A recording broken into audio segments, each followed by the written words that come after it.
Hoje, na classe de adultos, vamos estudar a lição de número 9, cujo título é Uma Visão Bíblica do Corpo. É importante que você, aluno e professor da escola dominical, entenda que chegamos na parte final desta revista, que está dividida em 3 partes. A primeira parte é a lição de número 1, onde estudamos ali o que é o espírito da Babilônia e definimos esse termo à luz das Escrituras. A parte de número 2 vai da lição 2 à lição de número 8, onde estudamos a atuação, a ação do espírito da Babilônia. E agora, nesta aula, começamos a parte de número 3, que vai da lição 9 à lição de número 13, e são lições mais apologéticas, mais teológicas. Por exemplo, hoje falaremos sobre antropologia. É a ciência dentro da teologia que estuda o homem. A antropologia pode ser, em outras palavras, traduzida como a doutrina do homem.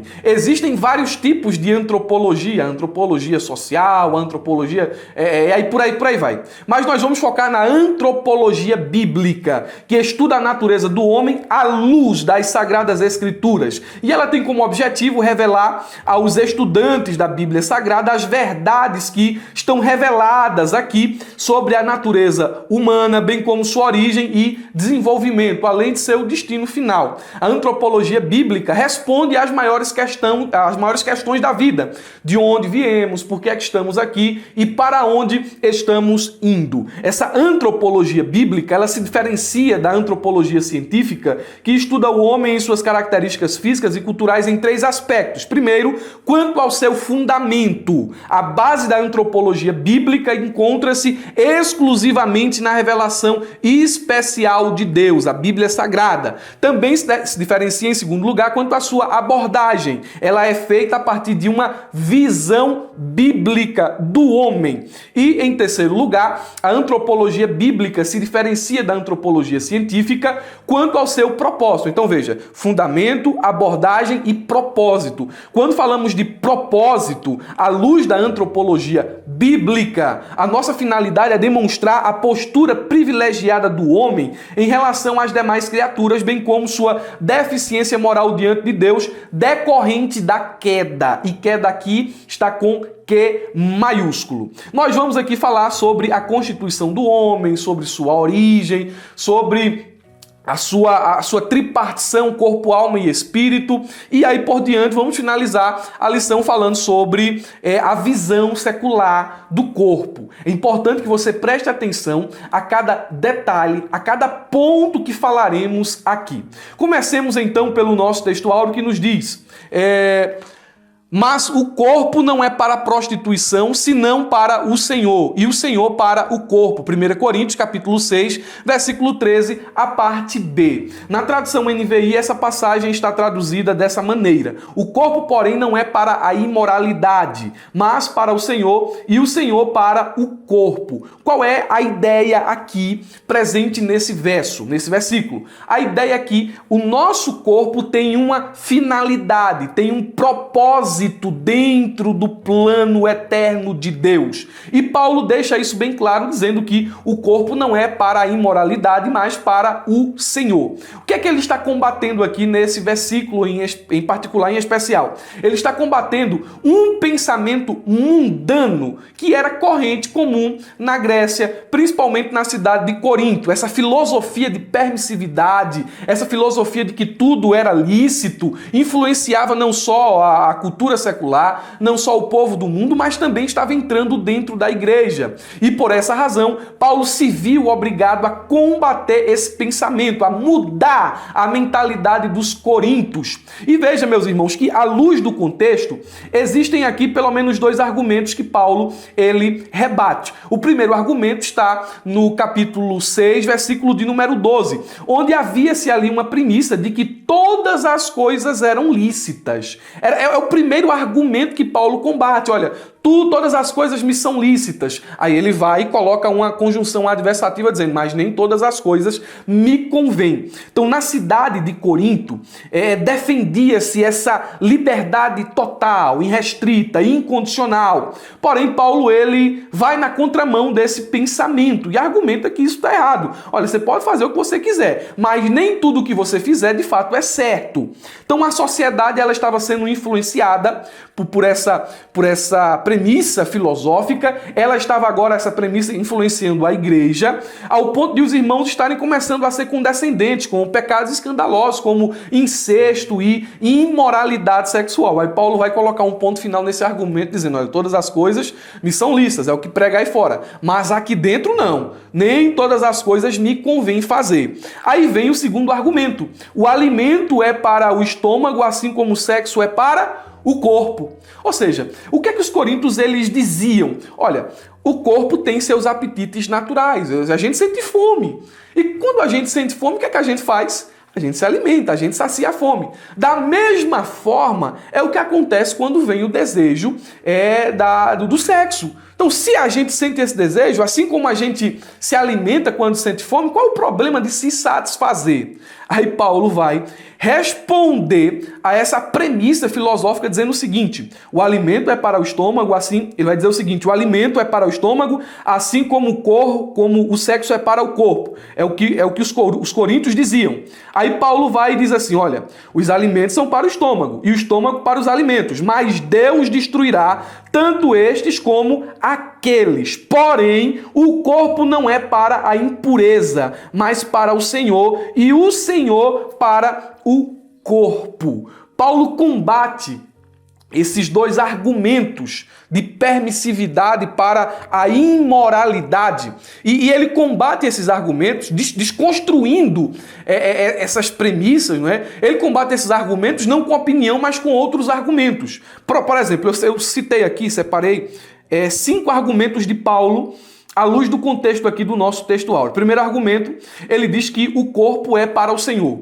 Então ele está dizendo, olha, o corpo não é para a imoralidade. Deus lhe deu um corpo não para que você se entregasse à devassidão, não para que você se entregasse a toda sorte de impureza. Deus lhe deu um corpo para você servi-lo, para você ser a imagem de Cristo. Ele diz isso no capítulo 6, versículo 13. Depois, no versículo de número 14, Paulo diz que o corpo é a ressurreição do corpo no Senhor. Ele fala que o corpo tem uma importância escatológica. Veja que quando a gente fala sobre uma visão bíblica do corpo, essa doutrina, ela abrange não só a antropologia, a soteriologia, abrange também a escatologia e outras doutrinas mais. Aí Paulo vai dizer o seguinte, olha, o corpo é tão importante que Deus vai ressuscitá-lo nos últimos dias.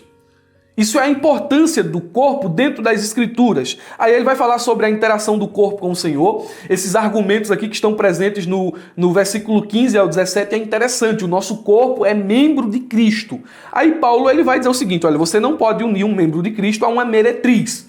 Você não pode fazer isso. Porque seu corpo é um membro do corpo de Cristo. Aí ele vai falar também no versículo de número 19, essa argumentação aqui é fantástica. Ele vai dizer que o nosso corpo é a habitação de Deus. E por isso o nosso corpo não pode ser entregue à impureza, à imoralidade. E ele também vai mostrar a redenção do nosso corpo feita pelo Senhor, versículo de número 20, é onde ele está concluindo o argumento. Então, por que o texto áureo está aqui? O texto áureo está aqui para mostrar que a visão bíblica do corpo é completamente diferente da visão mundana, da visão ímpia do corpo.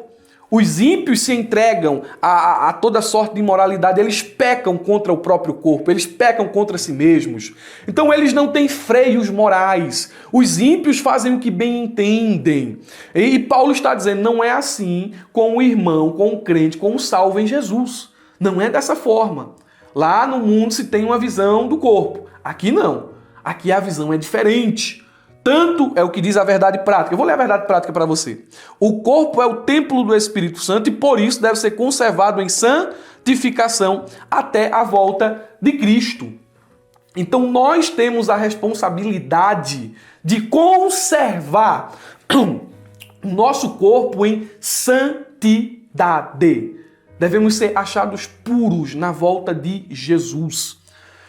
Meus irmãos, o tema é muito abrangente. Nós vamos seguir aqui os tópicos da lição, ainda que não sigamos necessariamente os seus subpontos, mas os tópicos seguiremos sim. O primeiro tópico é a criação do ser humano. Lembrando que no nosso subsídio aqui nós temos mais ou menos 12 páginas de conteúdo e você pode estar baixando aqui na descrição do vídeo. Porém, se você quer ser um professor excelente, um professor memorável da Escola Bíblica Dominical, você vai fazer o seguinte, você vai assinar a ferramenta EBD. Além de receber essa pré-aula e o subsídio, você recebe materiais adicionais, como dinâmicas, você recebe slides, material audiovisual, material para divulgação de sua escola dominical e cursos de capacitação. O link também está na descrição do vídeo. Primeiro subponto diz o seguinte, a origem da raça humana.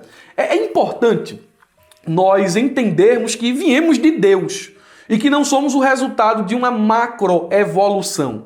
Porque isso dá sentido, isso dá propósito à vida e isso também dá limite às nossas ações. Se o homem veio de um processo macroevolutivo, se o homem é o resultado de uma explosão, qual o propósito da vida? Qual o propósito de se conservar santo? Se o homem, depois dessa existência aqui e agora, deixa completamente de existir, né? Tudo que existe é aqui e agora, e depois daqui não tem mais nada. É uma antropologia materialista. Depois daqui não tem mais nada. O homem não vai prestar contas com ninguém. Qual é o propósito da vida? Qual a razão de se ter limites morais? Então é importante entendermos a nossa origem. O homem não é fruto do acaso. O homem não é fruto de um processo evolutivo. O homem, ele foi criado por Deus. O processo criativo de Deus estabelecido na criação foi feito como uma ação direta e pessoal. O homem, ele não é resultado dessa macroevolução, mas sim de uma obra exclusiva, direta, total e plena de Deus. O homem tem sua origem em Deus. A Bíblia diz que Deus é o criador de todas as coisas. No princípio, criou Deus os céus e a terra. E ele foi detalhando a sua criação, né? Ele foi dando expressão à sua criação até o sexto dia, quando ele, do pó da terra, forma o homem e sopra em seu nariz o fôlego de vida. E o homem é feito alma vivente. Então nós temos a nossa origem em Deus. O que é que o espírito da Babilônia tenta fazer? O que é que o espírito da Babilônia... qual é a sua estratégia para reconfigurar esse pensamento bíblico? É dizer que a Bíblia ela não é a palavra de Deus, né? Ou o que está aqui é mito, ou o que está aqui é uma ilustração, né? Por exemplo, o que é que lá fora as pessoas dizem a respeito de Gênesis 1, 2 e 3? Que esses capítulos são mitológicos, são ilustrativos. Ali se conta uma história não real. E isso é um problema, meus irmãos, porque todo o restante da Bíblia, né, de Gênesis capítulo 4 até Apocalipse capítulo de número 22, tem o seu fundamento em Gênesis 1, 2 e 3. Se o homem não veio de Deus, veio de onde? Se não existe, não houve o pecado, então o que é então a história da redenção? Qual o sentido da crucificação, da morte de Jesus? Entendem? Então o espírito da Babilônia atua com o propósito, com a intenção de desconstruir o capítulo 1, 2 e 3 do livro do Gênesis. E é importante a gente ter em mente que esses capítulos contam uma história real, que esses capítulos são literais e não figurados. Que tudo que está posto ali, de fato aconteceu. E ali está a origem do homem que é Deus. A origem do homem que é Deus. É importante termos isso em mente. O ponto de número 2, ou melhor dizendo, o subponto, a constituição do ser humano, é interessante falarmos sobre isso aqui, porque dentro desse ponto aqui existem teorias divergentes. 2 são bíblicas e uma não é.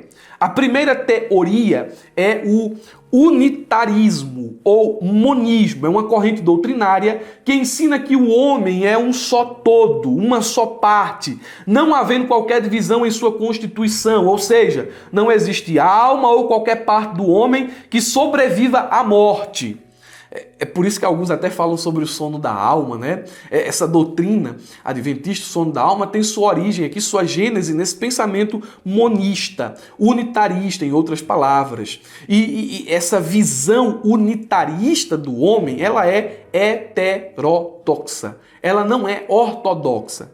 Mas existem duas visões que são amplamente aceitas dentro do cristianismo. Nós rejeitamos o unitarismo, que o homem é um todo indivisível. Mas existe a visão dicotomista.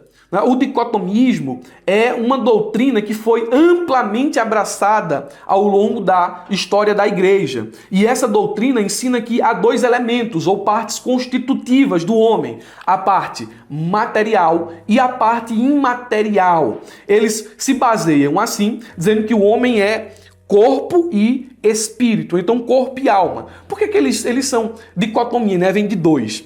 Por que eles pensam que o homem é um ser dicotômico? Porque eles entendem que alma e espírito dentro da Bíblia são palavras sinônimas, são a mesma coisa, né? No fim das contas são a mesma coisa. Então eles entendem assim, é uma posição que tem um certo amparo escriturístico, é uma posição abraçada pela grande maioria dos estudiosos da Bíblia, mas existe uma terceira posição, e essa terceira posição é aquela que é adotada principalmente pelas Assembleias de Deus, a tricotomia. O homem é um ser tripartido. Nós cremos que o homem tem corpo, alma e espírito. Nós, diferente daqueles que acreditam na dicotomia, nós não cremos que alma e espírito são a mesma coisa. E por algumas razões, né? Baseando-se em alguns textos bíblicos. Primeiro texto, Hebreus capítulo 4, versículo 12. Porque a palavra de Deus é viva e eficaz e mais penetrante do que espada alguma de dois gumes, e penetra até a divisão da alma e do espírito, das juntas e medulas, e é apta para discernir os pensamentos e as intenções do coração. Nós entendemos que alma e espírito são duas partes diferentes na constituição do homem. Veja o que é que diz 1 Tessalonicenses, capítulo 5, versículo 23. E o mesmo Deus de paz vos santifique em tudo, em todo o vosso espírito e alma e corpo, sejam plenamente conservados e irrepreensíveis para a vinda de nosso Senhor Jesus Cristo. Existem outros textos, mas acredito que, olhando para essas duas passagens bíblicas aqui, fica claro que o pensamento da tricotomia adotado pelas Assembleias de Deus tem a sua fundamentação bíblica. O homem é um ser constituído de corpo, alma e espírito. Aí nós temos o terceiro subponto que vai falar sobre queda e restauração. E perceba que a expressão queda, ela sempre aparece com Q maiúsculo, porque ela denomina, ela caracteriza um evento específico. A queda do ser humano é uma expressão teológica usada para designar o momento em que o pecado entrou no mundo por meio do primeiro casal. O homem, ele foi criado perfeito, mas ele também foi criado com livre arbítrio. Ele tinha a capacidade de decisão, a capacidade de escolha. Além de ser criado com livre arbítrio, isso porque o homem, ele foi criado à imagem e semelhança de Deus. O homem é diferente dos animais, né? Das plantas, dos animais. O homem é diferente, ele foi criado segundo a imagem e semelhança de Deus, e isso diferencia de todo o restante da criação e lhe dá alguns atributos que são vistos em Deus. E um deles é livre-arbítrio. O homem tem livre-arbítrio, o homem tem racionalidade. Se olhando o relato bíblico, né? Aquela imagem dos homens das cavernas, do buga-buga, aquele negócio todo pitoresco, não é? Aquilo ali, aquela imagem ali, ela não é uma imagem bíblica, é uma imagem que é criada a partir da teoria da evolução. Você vê que o primeiro homem, ele foi criado extremamente inteligente. Adão tinha uma capacidade racional incrível. mesmo ali, sendo o primeiro homem, ele tinha capacidade de interagir, de conversar com Deus, ele tinha capacidade de criar novas palavras, porque ele deu nome aos animais, ele tinha capacidade de compor poema. Então, o primeiro homem era extremamente inteligente. Nós somos descendentes de Adão e não de uma ameba, de algo que começou lá no mar, ou de uma célula, ou de uma evolução que aconteceu a partir do macaco, de um ser ancestral. Não. Nós somos criaturas de Deus. Então, preste atenção que o homem foi criado com toda essa capacidade. Inclusive, ele foi criado também com algo que chamamos de imortalidade incondicional. A morte já existia, porém ela existia apenas como uma possibilidade. A imortalidade de Adão estava condicionada à sua obediência às ordenanças de Deus. Porém, chega o momento da queda. O homem peca. E como juízo sobre o pecado, o primeiro casal, ele morreu espiritualmente, morreu fisicamente, e nós queremos crer que não morreram eternamente, que eles se voltaram para Deus, que eles se arrependeram. Mas na Bíblia existem 3 tipos de morte: a morte física, a morte espiritual, e quando alguém está morto espiritualmente e morre fisicamente, essa condição de morte espiritual ela se torna eterna. E é aqui que chamamos de segunda morte, conforme Mateus capítulo 10, versículo 28 e Apocalipse capítulo 20, versículo 13 ao 14. O homem caiu e a queda provocou muitas perdas, né? O primeiro casal, ele perdeu a comunhão com Deus, perdeu a inocência, perdeu o domínio sobre todas as coisas, perdeu o jardim, e a gente poderia citar aqui várias outras perdas, não é? E tudo que o homem fizesse como esforço para recuperar essas coisas era infrutífero. Não adiantava ele fazer folhas de figueira, não adiantava. As ações do homem são improdutivas quanto à recuperação de seu estado anterior antes da queda. O homem estava condenado, o homem estava morto espiritualmente, se não fosse a intervenção de Deus, né? Deus interviu. E por meio dessa intervenção, por meio da graça, por meio da morte e ressurreição de Jesus, o homem é restaurado. Por que que o comentarista da lição ele vai falar sobre queda aqui? Porque a queda, ela afetou todas as faculdades do homem. Não só as faculdades, mas todas as suas partes, quando falamos de sua constituição. A queda afetou o corpo, né? Porque o corpo, ele se sujeita à morte.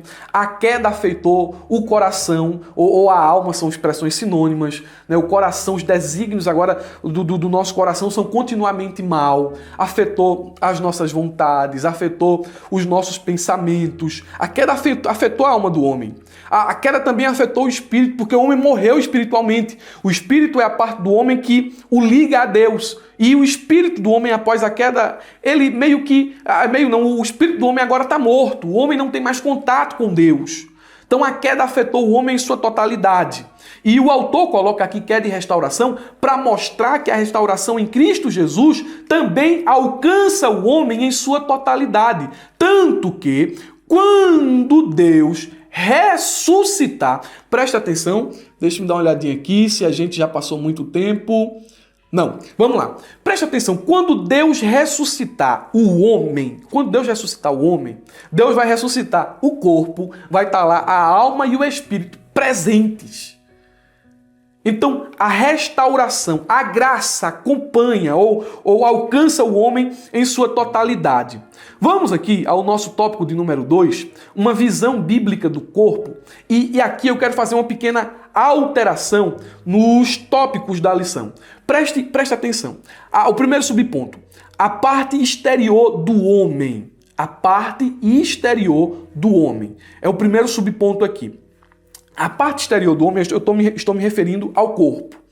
Preste atenção, ao corpo. O corpo é o invólucro do espírito e da alma. É a parte física, o homem exterior que se corrompe, ou seja, que envelhece e é mortal. O homem é carne como criatura perecível, porque toda a carne é como a erva. 1 de Pedro capítulo 1, versículo 24. Então nós temos essa visão bíblica do corpo. Porém, é importante dizer que na declaração de fé das Assembleias de Deus há esse ponto aqui bem incisivo. Rejeitamos a ideia de de ser, apesar de o corpo envelhecer, apesar de o corpo se corromper, a Declaração de Fé das Assembleias de Deus diz o seguinte: rejeitamos a ideia de ser o corpo a prisão da alma ou do espírito, ou de ser inerentemente mau e insignificante. Aí ele vai dar a razão porque não crê dessa forma, pois ele é o templo do Espírito Santo de Deus. Uma vez que o Espírito Santo habita em nós. O corpo é importante, pois Deus o ressuscitará. 1 Coríntios capítulo 15, versículo de número 42 diz: assim também a ressurreição dos mortos. Semeia-se o corpo em corrupção e ressuscitará em incorrupção. O corpo humano foi feito do pó da terra. É por isso que tem essa imagem de Deus como oleiro, mexendo ali no barro. Foi feito do pó da terra. E é tão interessante que há alguns elementos químicos que estão presentes no corpo e também estão presentes no solo. Por exemplo, o nosso corpo tem 23% de carbono. Isso aqui são percentuais aproximados, que variam de acordo com a idade. Não é? Vê só, o corpo tem 23% de carbono, 1,4% de cálcio, 0,83% de fósforo, 2,6% de nitrogênio, 55% de água, 0,2% de enxofre, 0,27% de cloreto de sódio, 0,2% de potássio, 0,9% de metais pesados, como aqui, vamos ver aqui, como zinco, como outras coisas mais. Então preste atenção. Tudo isso aqui é elemento que tem no solo e também tem na nossa composição, faz parte da composição química do nosso corpo. O homem foi criado do pó da terra. Essa estrutura que nós vemos aqui, esse invólucro do espírito e da alma, é o meio pelo qual nós temos acesso. Nós temos acesso ao mundo exterior. Aí nós temos também aí a parte imaterial do homem, que na nossa visão tricotomista se divide em duas, alma e espírito. Quando falamos sobre a alma, preste atenção aqui porque essa parte é importante. Quando falamos sobre a alma, entendemos de modo geral que ela é uma substância incorpórea e invisível, inseparável do espírito, embora distinta dele, formada por Deus dentro do homem, sendo também consciente mesmo depois da morte física. Por que é que a alma ela tem, diferente do corpo, ela é eterna? Porque ela está ligada ao Espírito. Apocalipse, capítulo de número 6, versículo 9 e 10, vai mostrar que, mesmo depois da morte, a alma ela continua a existir. Existem teorias divergentes a respeito da origem da alma. Por exemplo, existe a teoria pré-existencialista, que acredita que a alma existe muito tempo antes de o corpo existir. Então, as almas estão em algum lugar, em um celeiro lá no céu, aí quando alguém nasce, aí Deus vai lá, pega essa alma e coloca dentro do corpo. Mas a alma já existia antes. Isso aqui se aproxima muito de religiões orientais, isso aqui se aproxima muito do espiritismo, da reencarnação, desse tipo de coisa. Essa teoria aqui, ela não é cristã. Existem outras duas teorias mais, existem mais, mas aqui são as três principais. Existe outra teoria chamada de traducionismo. Falando sobre a origem da alma, a gente rejeita o pré-existencialismo e a gente entende que o traducionismo é uma doutrina que é abraçada por muitos teólogos da igreja cristã, como o Lutero, o Culver e o Strong.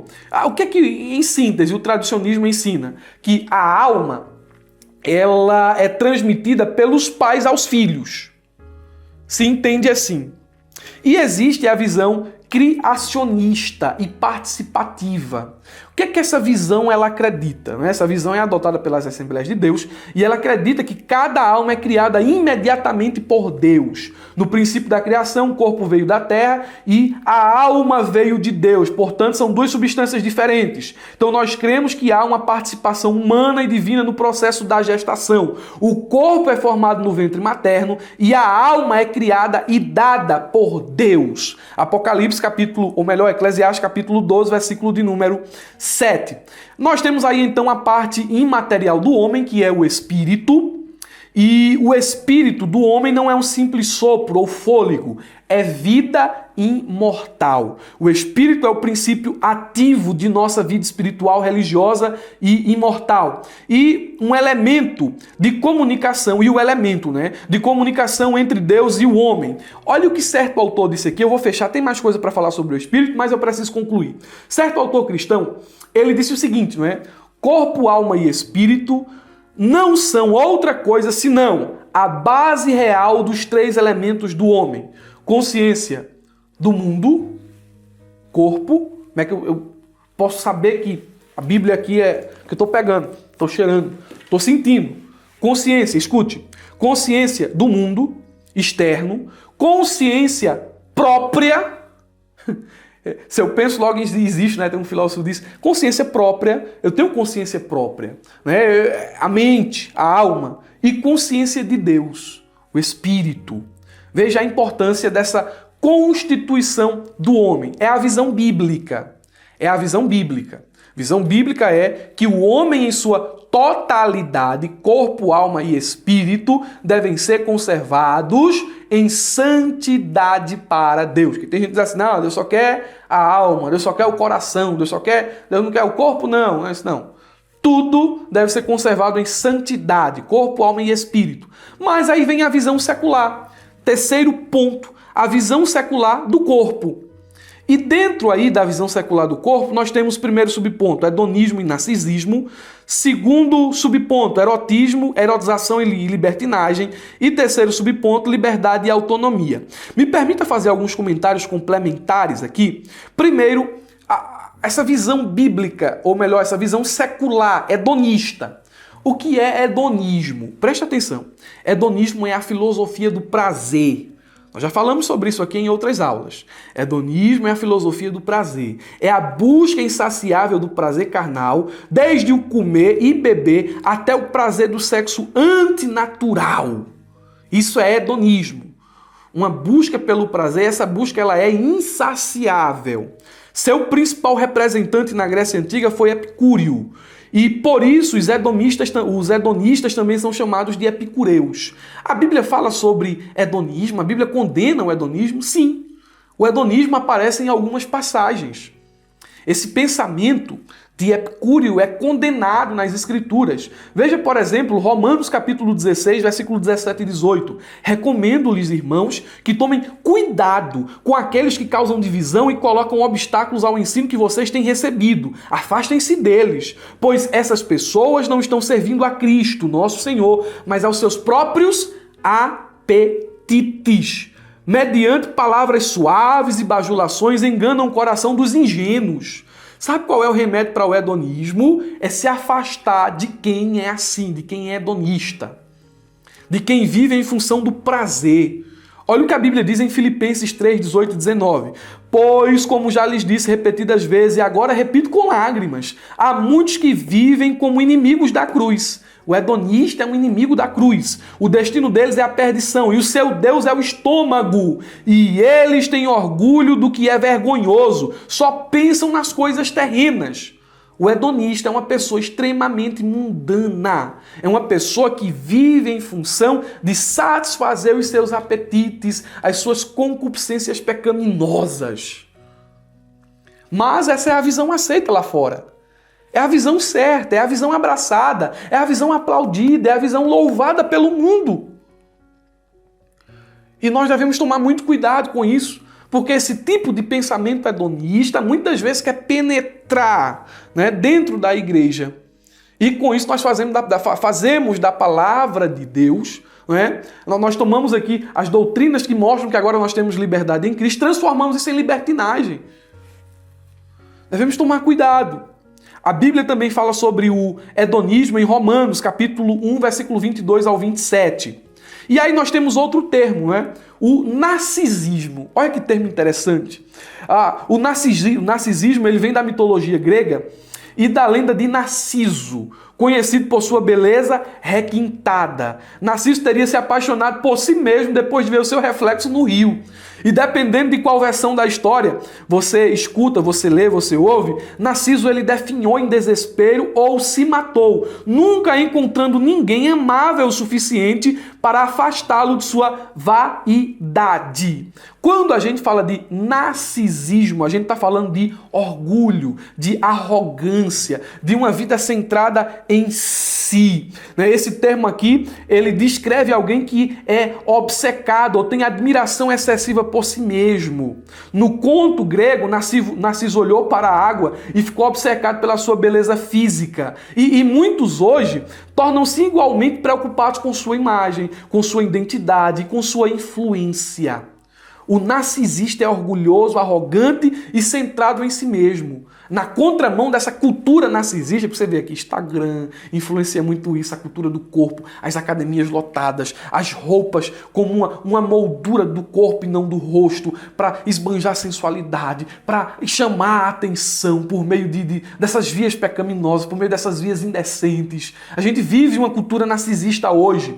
E na contramão dessa cultura narcisista, a Bíblia fala sobre humildade, Provérbios 16 e 18, fala sobre amor ao próximo, Mateus 22 e 39, sobre serviço e empatia, Marcos 10, 45, e sobre modéstia e autocontrole, 1 de Pedro, capítulo 3, versículo 3 e 4. Nós temos aqui ainda outra visão secular do corpo, que é a erotização e a libertinagem. Em síntese aqui, é uma perversão do sexo e da sexualidade. O povo lá fora pensa que o sexo é uma coisa suja, que o sexo é uma coisa ruim, que os crentes veem o sexo assim. Isso não é verdade. A Bíblia diz que o sexo foi criado por Deus. Gênesis 1:31 diz que Deus viu tudo quanto tinha feito, e eis que tudo era muito bom. O sexo não é algo sujo, impuro, desde que ele seja desfrutado dentro das orientações divinas. Há algumas distorções disso aqui, que são abraçadas pela cultura de agora, que é a fornicação. O que é fornicação? É relacionamento sexual entre pessoas solteiras antes do casamento. E quem se apega a essa prática não herdará o reino dos céus, Apocalipse 21:8. A fornicação é nociva ao ser humano, produz arrependimentos irreparáveis, mau testemunho, morte espiritual e desfavor divino. Aí tem aqui outra distorção, o adultério. Adultério se refere ao relacionamento sexual de uma pessoa casada com outra casada ou solteira. O adúltero também não herdará o reino de Deus, conforme 1 Coríntios capítulo 6, versículo 9 e 10. Então esse tipo de visão secular do corpo, pode isso, pode aquilo, permissividade, isso não é bíblico, isso é mundano, isso é secular. Isso é a atuação do espírito da Babilônia, tenta tornar isso normal, mas não é condenado pelas escrituras. Nós temos a fornicação, temos a adultério, temos a homossexualidade, que de acordo com o dicionário OAS, a homossexualidade é a prática amorosa ou sexual entre indivíduos do mesmo sexo. O apóstolo Paulo classifica os homossexuais em duas categorias: ativos, os sodomitas, e passivos, os efeminados. 1 Coríntios capítulo 6, versículo de número 10. Assim como o adúltero, assim como o fornicador, o homossexual praticante não pode herdar o reino dos céus. Aí nós temos ainda dentro da visão secular do corpo, a liberdade e a autonomia. O comentarista, ele cita aqui, ele dá um termo aqui, o existencialismo ateu. Isso é interessante, porque o existencialismo ele foi um movimento filosófico plural, isto é, desenvolvido de formas diferentes por muitos pensadores. E um deles, o Jean-Paul Sartre, filósofo existencialista, ele disse o seguinte, preste atenção: o existencialismo não é tanto um ateísmo no sentido em que se esforçaria por demonstrar que Deus não existe, que é a palavra do Sartre. Ele declara, mais exatamente, mesmo que Deus existisse, nada mudaria. Eis o nosso ponto de vista. Não acreditamos que Deus exista, mas pensamos que o problema não é o da existência. É preciso que o homem se reencontre e se convença de que nada pode salvá-lo dele próprio, nem mesmo uma prova válida da existência de Deus. Por não considerar a existência ou não de Deus um problema filosófico, a noção de responsabilidade ganha em Sartre contornos aqui interessantes. Ele diz o seguinte: o homem é livre mesmo diante da existência de Deus ou de uma ordem direta recebida dele. A ideia que ele tem aqui de liberdade é que se Deus existe, ele não está nem aí para o que a gente faz. Ele não está nem aí. Essa é a ideia do existencialismo ateu. Essa ideia de uma permissividade, uma liberdade para fazer tudo o que bem entender. E essa forma de pensamento, né? Independente da vontade de Deus, né? O que Deus pensa, o que Deus fala, não importa. Isso aqui se propaga hoje. Eu posso viver como eu quiser, como eu bem entender. Deus não está nem aí. É uma forma nova e antiga do pensamento existencialista. Porém, meus irmãos, é importante dizer que não é bem assim não, viu? Olha, Deus não está nem aí. Vá lá. Você é livre para fazer o que você quiser. Você é livre para obedecer, para desobedecer. Isso não tem consequência. A Bíblia diz em Gálatas 6 e 8. Quem semeia para a sua carne, da carne colherá destruição. Mas quem semeia para o Espírito, do Espírito colherá vida eterna. Qual a síntese aqui da nossa aula? Resumindo tudo, você tem sua origem em Deus. Você veio de Deus, há um propósito de Deus para a sua vida aqui e agora, e o cumprimento ou não desse propósito vai determinar o seu destino final, se com Deus ou se sem Deus. O que é que você pode fazer, meu filho? Não abrace a visão secular do corpo, que o corpo tem que ser entregue de forma ilimitada, de forma sem restrição alguma, a toda sorte de pecado, a toda sorte de vontade humana. Deixe isso para lá. Isso é atuação do espírito da Babilônia, isso é cultura secular, isso é visão mundana, visão ímpia. Deus tem um propósito para a sua vida. E dentro desse propósito, você precisa se conservar em santidade. O corpo, sim, o corpo.